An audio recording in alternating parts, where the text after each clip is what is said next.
বিয়ের উৎসবের আমেজ শেষ হতে না হতেই এবার সামনে এলো এক বিশাল এবং রোমাঞ্চকর রাজনৈতিক চমক। বিয়ের পরেই হঠাৎ কেন চীন সফরে যাচ্ছেন সাদিক কায়েম?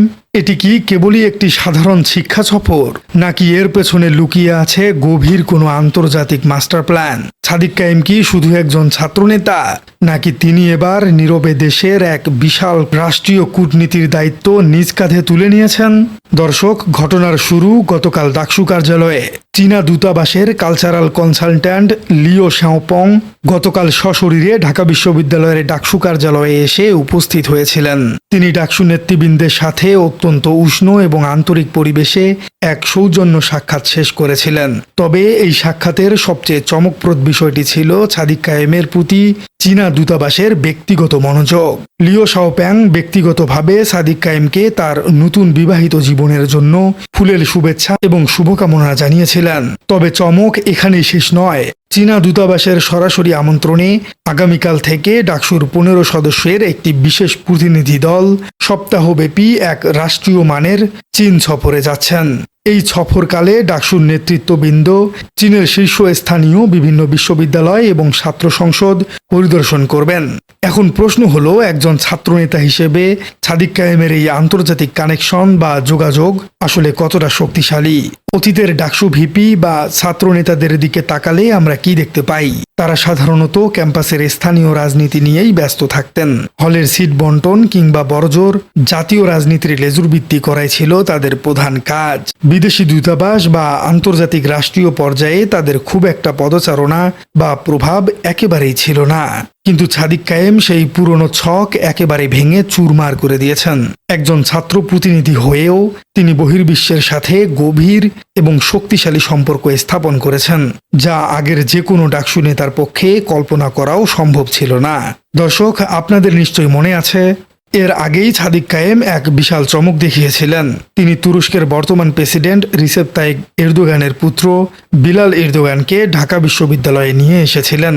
তুরস্কের মতো একটি শক্তিশালী মুসলিম রাষ্ট্রের শীর্ষ পর্যায়ের সাথে তার এই যোগাযোগ পুরো দেশকে তাক লাগিয়ে দিয়েছিল।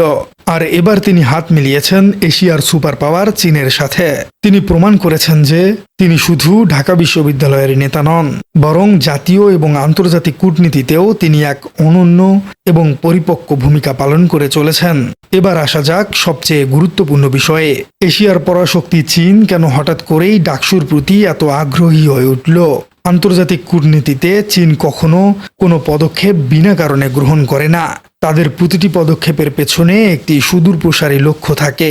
আন্তর্জাতিক সম্পর্ক বিশ্লেষকরা বলছেন, চীন অত্যন্ত দূরদর্শী একটি রাষ্ট্র। তারা খুব ভালোভাবেই বুঝতে পেরেছে আগামীর বাংলাদেশের রাজনীতির চাবিকাঠি আসলে কাদের হাতে রয়েছে। 2024 সালের জুলাই গণ অভ্যুত্থানের পর বাংলাদেশের রাজনৈতিক প্রেক্ষাপট পুরোপুরি বদলে গেছে। দেশের একটি বৃহৎ এবং পুরনো আন্তর্জাতিক দল এখন ক্ষমতার বাইরে। অন্যদিকে বাংলাদেশ জামায়াতে ইসলামী এবং ইসলামী ছাত্র শিবির এখন দেশের রাজনীতিতে এক বিশাল ফ্যাক্টর হিসেবে আবির্ভূত হয়েছে। সাধারণ মানুষের মাঝে তাদের গ্রহণযোগ্যতা ব্যাপকভাবে বৃদ্ধি পেয়েছে। আগামী দিনে তারা একটি জোটবদ্ধ সরকার গঠন করতে পারে, অথবা রাষ্ট্রীয় ক্ষমতায় একটি বিশাল প্রভাব বিস্তার করতে পারে। এমন একটি জোরালো সম্ভাবনা ইতিমধ্যেই তৈরি হয়েছে। ডাকসুর বর্তমান নেতৃত্বে যারা রয়েছেন তাদের অনেকেই এই আন্তর্জাতিক মতাদর্শের সাথে গভীরভাবে সম্পৃক্ত।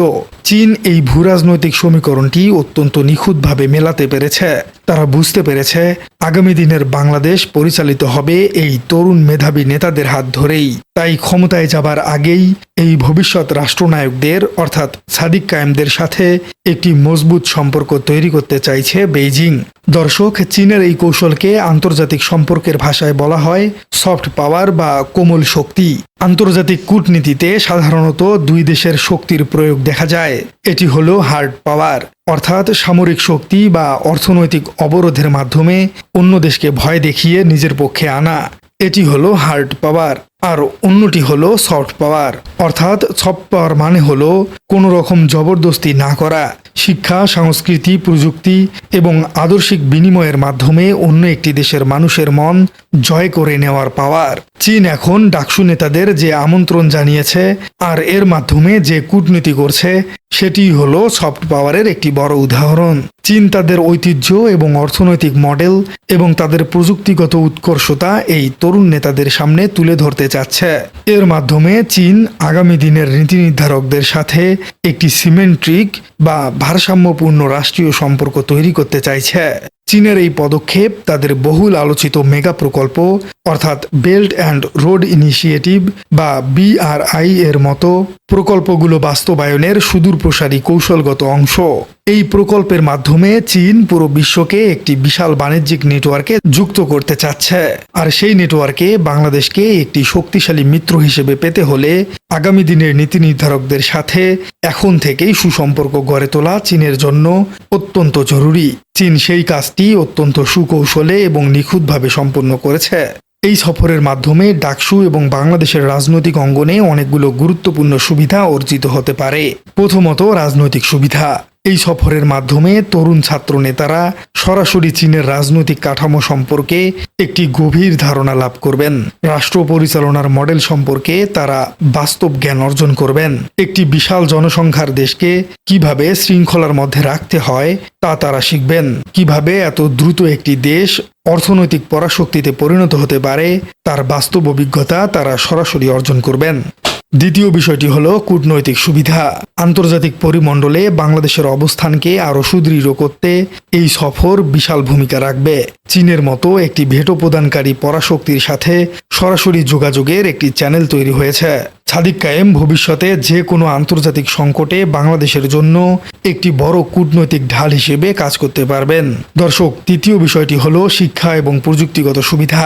চীনের শীর্ষ বিশ্ববিদ্যালয় এবং বিজ্ঞান ও প্রযুক্তি বিশ্ববিদ্যালয়গুলো পরিদর্শনের একটি দারুণ সুযোগ তৈরি হয়েছে এই সফরের মাধ্যমে। সাদিক কায়েম এই পুরো প্রক্রিয়ায় একজন অত্যন্ত দক্ষ এবং স্মার্ট কূটনীতিবিদের মতো কাজ করছেন। তিনি দেশের অভ্যন্তরীণ রাজনীতির পাশাপাশি আন্তর্জাতিক ভূরাজনীতির সমীকরণগুলো খুব ভালোভাবে বুঝছেন। তিনি অত্যন্ত সতর্কতার সাথে প্রতিটি পদক্ষেপ মোকাবেলা করছেন। তার এই বুদ্ধিভিত্তিক এবং দূরদর্শী নেতৃত্ব প্রমাণ করেছে তিনি আগামী দিনের বাংলাদেশের জাতীয় রাজনীতিতে অত্যন্ত গুরুত্বপূর্ণ ভূমিকা রাখবেন। দর্শক, আপনার কি মনে হয় হঠাৎ করে সাদিক কায়েমের এই চীন ভ্রমণ আসলে কি বার্তা দিচ্ছে? চীন কি জামাত শিবিরের সাথে নতুন করে সম্পর্কে জড়াতে চাচ্ছে? যদি সেটি সত্য হয় তাহলে কেন? কমেন্টে জানিয়ে দিন আপনার মূল্যবান মতামত। আর আমাদের চ্যানেলে নতুন হয়ে থাকলে চ্যানেলটি সাবস্ক্রাইব করার অনুরোধ থাকলো। দেখা হচ্ছে পরবর্তী কোনো ভিডিওতে। আপনারা তো 2 বছরে ফাইন্যান্সেন, তাহলে পরে আমরা কেমনে চালাবো? ভাইরে ডাকসু আসছে 1 বছরের জন্য, আমার মেধা স্যার